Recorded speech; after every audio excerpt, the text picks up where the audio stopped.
Hi, everybody. I'm Jesus. Hi, I'm Anna. And we are Shea Nunez. Shea Nunez helps artists build beautiful brands. And in this video, we are chatting about something that I think artists know quite well, the eternal struggle, the creative block.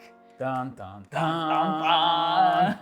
We are here to give you a little pep talk and to just talk about 3 simple ways that you can overcome any creative block that you might be feeling right now. This is a topic that we like to chat about a lot. We got a lot of thoughts.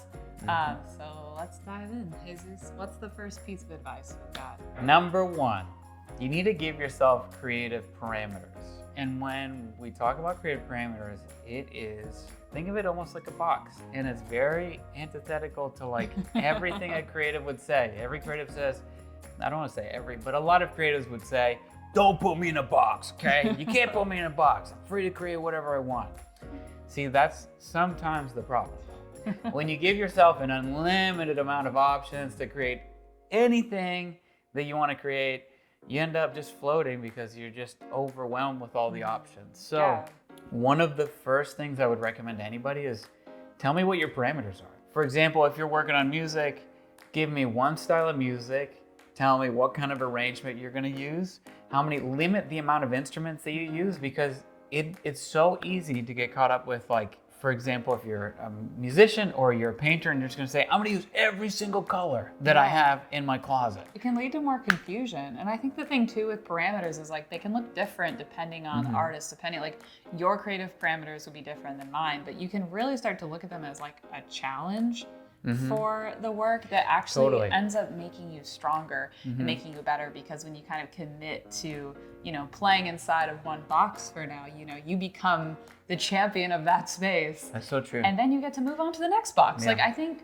the cool thing is like you don't have to stay in these parameters forever. I think maybe that's part of where the resistance comes to the whole like don't box me in thing, is you think that like I'm gonna have to be boxed in forever. But no, the reality is like you can always change your mind as an artist, as a creative. Giving yourself like laser focus on something for a limited amount of time or however long you want, it can lead to just the most beautiful results. We had like some fun like stories and examples around this piece of advice. I could share mine first, but I constantly, I feel like if there are any painters out there, any fine artists or visual artists, I constantly struggle with that feeling of walking into a studio full of art supplies, full of canvases, full of possibility.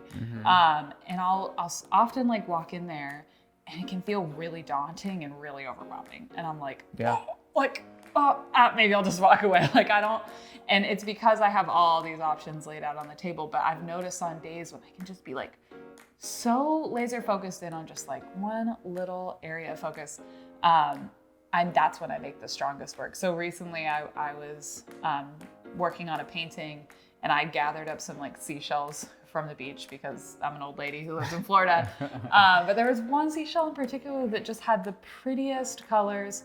I was mesmerized by them. It was kind of like a dark navy shell with these like hints of maroon and sea foam, and it was just so pretty that I actually took that one shell, developed a whole palette out of it, and then created a whole painting. And it was a painting that it was very different from what I normally do, but I love it.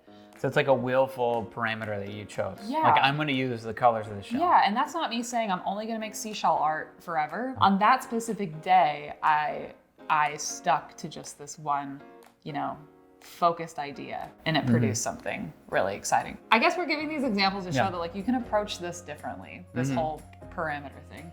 Yeah, for me as a musician, and a lot of times I'll end up recording by myself in my studio on my computer where I have an unlimited amount of channels to record as many tracks of whatever instrumentation I want, with an almost unlimited amount of options for digital instruments and synthesizers and all that good stuff. One of the parameters that I've really loved is being able to say, for this song, I'm gonna choose to record 2 guitars, a bass guitar, and drums, and that's it. It needs to be an instrument that I played with my hands, that I actually own in the physical realm, not like some kind of digital thing.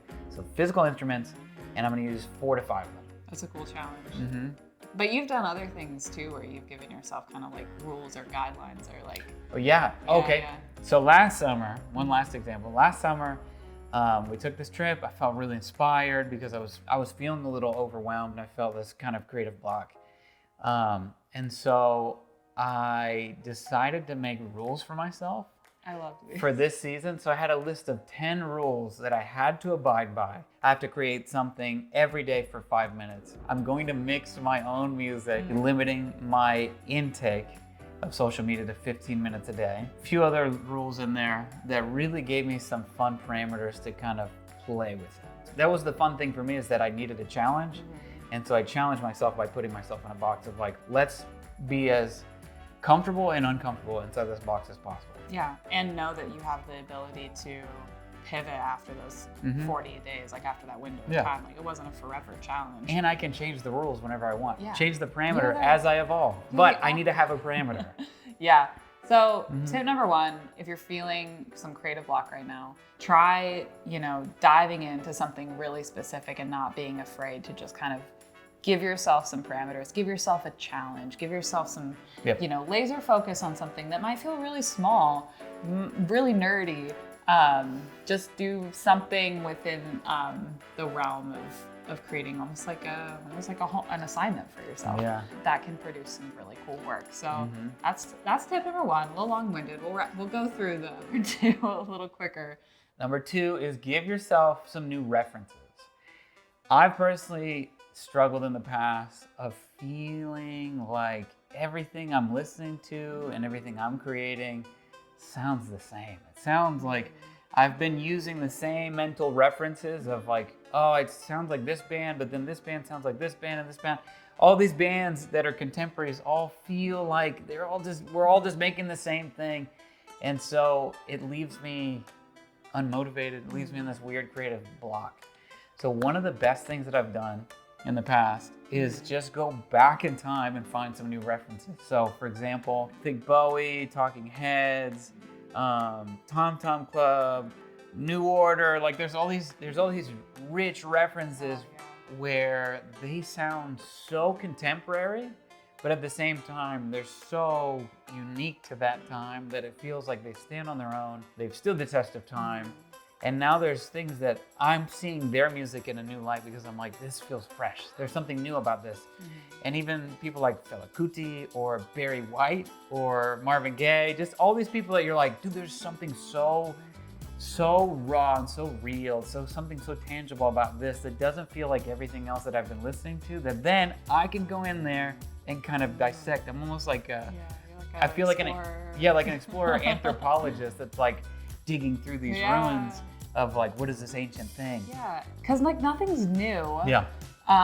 But if you are just pulling from that same well that it's algorithmic, like the things that are already kind of, if you're the trendy things, whatever's trending. Yeah, if you're just looking at the trends and just looking at what people are creating in the present moment, then yeah, you do start to just create things that look like what everyone else is doing. But like, I think it's so easy as artists to forget that like we have this backlog, we have this archive of just like so much inspiration, so many things, and you see it in art as well. Like I had a really similar experience of just like in the last couple of years, like really getting into art history and really nerding out on some of just like the early movers of like abstract expressionism and like color field painting, and just there's just so much out there to look towards that like you don't have to look on social media, you don't have to look on Pinterest. Like you can pick up a book and you can reference like some really like incredible sources out there. So if you're feeling like stuck, go to a library, like go to an antique store, go somewhere, pick up something tangible, and try to trace back the origins of your creative field. Like try to look to see who was the founder. Like if you don't know some of like the early pioneers in your field, in your creative work, like you've got some homework to do. Like that will generate and give birth to like all kinds of new creative ideas that will get you unstuck. Yeah, it'll fuel your curiosity. I think that's really what you want to do, is find new references so that you start feeling curious, and your curiosity will lead you to discover something that inspires you, and then when you feel inspired, you can go make something that you feel really excited about. Yeah, and you're not trying to copy the pioneers' work, but you're trying to use what their work did to like create something that feels quite new in the present. So it's a really exciting process, and it spans, through all kinds of creative practices. So advice number 2, if you're feeling creative block, find some new references, dig deep, go back in time. Do some research. Get nerdy. It can be fun. Okay, number 3, and I love this one. I know, we're setting you up. the doer in me loves this one. If you're feeling like you're having some creative blocks, give yourself some deadlines. Give yourself some goals, create some accountability. Start putting some things on the calendar that will get you moving towards goals and towards taking action, because if you just stay stuck, that nothing's gonna come from that. And it's unhelpful. Yeah, it's really unhelpful. And I love, I have a certain way of looking at this as a mechanism for momentum that I got from a college professor that I really admired. And he would always say, work leads to work. So it's this idea that the work you create in the future depends on the work that you create today. So even if your work feels like garbage, make it, do something with it, and then move on to the next thing. And then do that thing, and then move on to the thing after that. Because even if it feels like trash, if you're not really happy about it, which we've all been there, it's okay. You should feel proud of yourself that you made something and you met a deadline, and let that momentum build on itself. Yeah, you are never, you're never going to just arrive magically at this beautiful finished product. There's this idea that artists are kind of cursed with good taste. We have this innate knowing of that's what looks good, but my hands can't draw that. So it's this hard disconnect between your skills and your taste level. But through practice and through repetitive work, you're going to eventually build that, bridge that gap between. By setting deadlines. And getting stuff done. You've got to keep moving. You've got to create some accountability, even if that's just telling the one person you live with, hey, I'm doing this now. That can do wonders for you as well. So that'll get you unstuck. If you just sit down and commit to doing something for 5 minutes every day, that'll get you unstuck. Just try it. So those are our 3 pieces of advice. Sum them up, and then we have a challenge to present everyone with. To recap, number 1, if you're feeling overwhelmed and you want to get unstuck from your creative block, number 1 is to give yourself some creative parameters. Number 2 is to find some new references. And number 3 is to give yourself deadlines. Work leads to work. You gotta keep moving. Don't stop. Don't let that overwhelm stop you from making progress. So speaking of making progress, hit us. Jesus and I have something really cool going on in the world of Chez Nunez right now that we'd love to invite you to be a part of. If part of your creative block currently has to do with the way that you are showing up, or perhaps not showing up on the internet, we have created a free mini course called Progress Over Perfection that is going to give you our secret step-by-step process for branding yourself as an artist. So if branding is a reason why you've kind of been waiting, putting your dreams on the back burner because you don't feel confident sharing your work on the internet, well, we're gonna, help you check that off and help you get through that. So if you're watching this before August 30th, click the link in the description, join our free mini course, Progress Over Perfection. And if you're watching this after September 13th, when that goes away, then go to cheznunez.com, and we have a lot of free resources for you on there to help you get unstuck. I love you, and I believe in you. We believe in you. We'll see you next Friday. Bye. Bye-bye.